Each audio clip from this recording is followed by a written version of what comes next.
Assalamualaikum warahmatullahi wabarakatuh. Baiklah, perkenalkan nama saya Siti Ratu Khoyria dengan NIM 2301646. Baiklah, pada kesempatan kali ini saya akan menjelaskan tentang ruang lingkup administrasi pendidikan. Sebelumnya pada penjelasan video kemarin saya telah menjelaskan yaitu adanya konsep dasar administrasi pendidikan, yang mana definisi administrasi tersebut memiliki pengertian secara etimologi dan terminologi, yang mana secara etimologi administrasi itu terbagi atas ad dan ministro atau Latin yang berarti melayani, membantu, dan memenuhi. Sedangkan secara terminologi yaitu proses untuk mengelola sumber daya 7M dan 1I yang terdiri atas manusia, uang, mesin, pemasaran, bahan, metode, serta waktu dan informasi. Baiklah, langsung saja masuk ke dalam judul materi kita pada kali ini, yaitu tentang ruang lingkup administrasi pendidikan. Nah, selanjutnya tentulah kita harus mengetahui pengertian dari administrasi pendidikan tersebut. Yang mana administrasi pendidikan adalah tindakan mengkoordinasikan perilaku manusia dalam pendidikan agar semua daya yang ada dapat ditata sebaik mungkin, sehingga tujuan pendidikan dapat tercapai secara produktif. Itu menurut Aziz 2016 halaman 3. Adapun tindakan yang dimaksud tentunya berupa rangkaian kegiatan dan seluruh proses dalam penyelenggaraan pendidikan baik dalam organisasi maupun lembaga pendidikan. Baiklah, dari pengertian tersebut dapat kita simpulkan bahwa administrasi pendidikan adalah proses kerja sama yang mana untuk mencapai pendidikan dengan menguatkan semua fasilitas yang tersedia di lingkungan pendidikan. Nah, selanjutnya adapun fungsi administrasi pendidikan. Yang pertama adanya perencanaan atau planning. Yang mana menurut Kaufman tahun 1977 mendefinisikan sebagai suatu proses menentukan tujuan atau sasaran yang hendak dicapai dan menetapkan jalan dan sumber yang diperlukan untuk mencapai tujuan sekisaran dan seefektif mungkin dalam dunia pendidikan. Nah, yang kedua adanya pengorganisasian, yang mana pengorganisasian ini bentuk dari usaha untuk menyatukan pendidikan kegiatan dari berbagai individu atau organisasi yang ada di sekolah tersebut. Contohnya di dalam sekolah itu adanya OSIS dan organisasi kegiatan lainnya, contohnya pramuka, PBB, dan lain-lainnya. Yang ketiga adanya koordinasi, yang mana koordinasi ini adalah bentuk dari keselaraan atau keseimbangan antara organisasi atau yang ada di sekolah tersebut. Yang keempat adanya komunikasi, yang mana komunikasi dalam pendidikan yaitu suatu pemindahan makna atau pemahaman dari pengirim kepada pembina.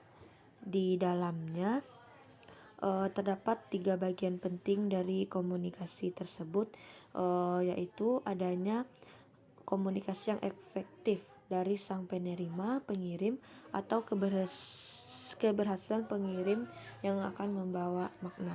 Nah, selanjutnya adanya pengawasan atau supervision, yang mana dalam pengawasan ini setiap unit lembaga pendidikan terbentuk atas adanya kepengurusan.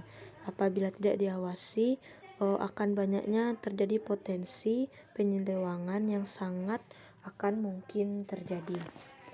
Selanjutnya yaitu adanya penganggaran, yang mana penganggaran ini untuk menjalankan mencapai tujuannya pendidikan adanya biaya yang terdapat, adanya biaya keluar dan biaya masuk. Yang terakhir itu adanya penilaian atau evaluating, yang mana di dalam struktur organisasi atau lembaga pendidikan akan membutuhkan transparansi dalam pengelolaannya. Salah satunya dengan melakukan evaluasi terhadap organisasi yang ada di dalam pendidikan. Nah, selanjutnya yaitu adanya kepegawaian atau staffing, yang mana Di dalam organisasi tentunya kita harus membutuhkan pegawai atau bantuan dari jasa orang lain, yang mana tanggung jawab untuk perencanaan dan pengorganisasian tersebut. Nah, tentunya setelah adanya fungsi, kita harus memiliki tujuan dari administrasi pendidikan tersebut.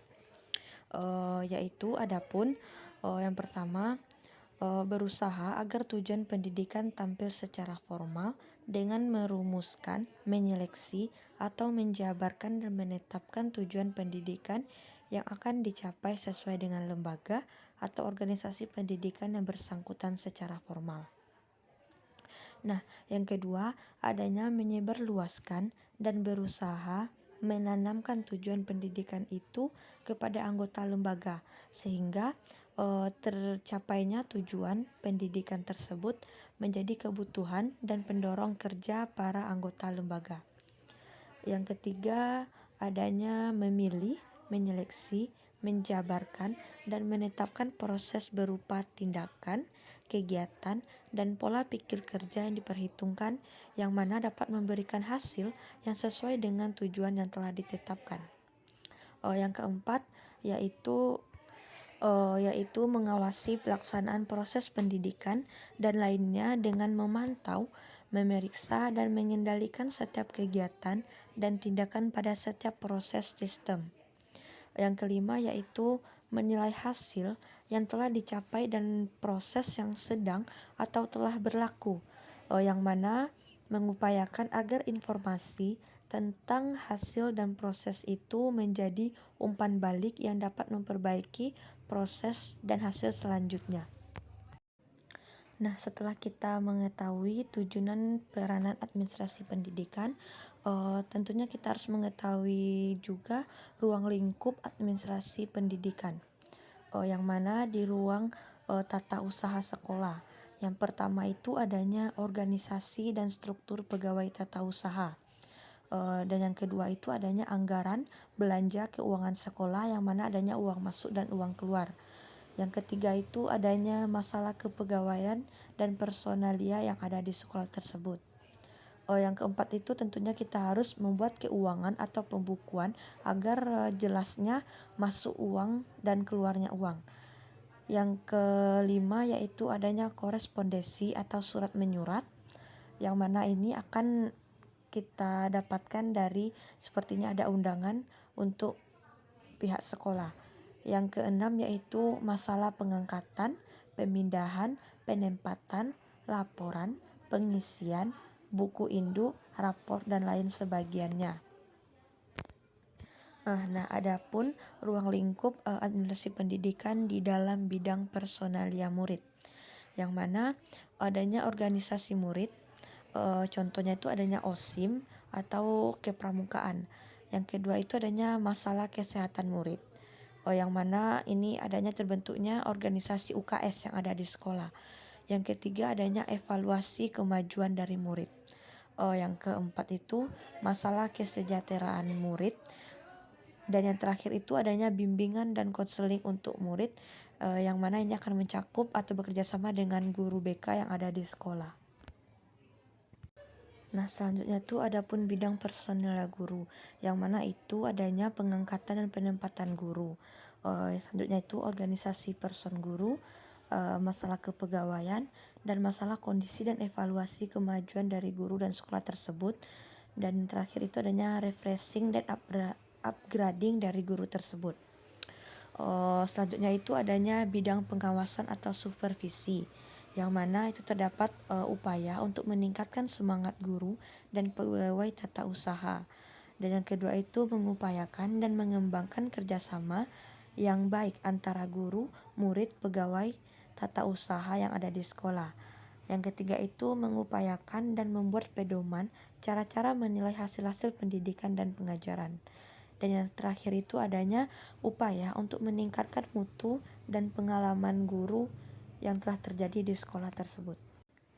Dan yang untuk yang terakhir yaitu ruang lingkup administrasi pendidikan, yang mana bidang pelaksanaan dan pembinaan kurikulum berpedoman dan menerapkan kurikulum sekolah dalam upaya mencapai dasar-dasar dan tujuan serta pengajaran. Dan yang kedua itu adanya melaksanakan organisasi kurikulum dan metode-metodenya sesuai dengan pembaharuan pendidikan dari lingkungan masyarakat. Nah, itulah materi terakhir yang dapat saya sampaikan.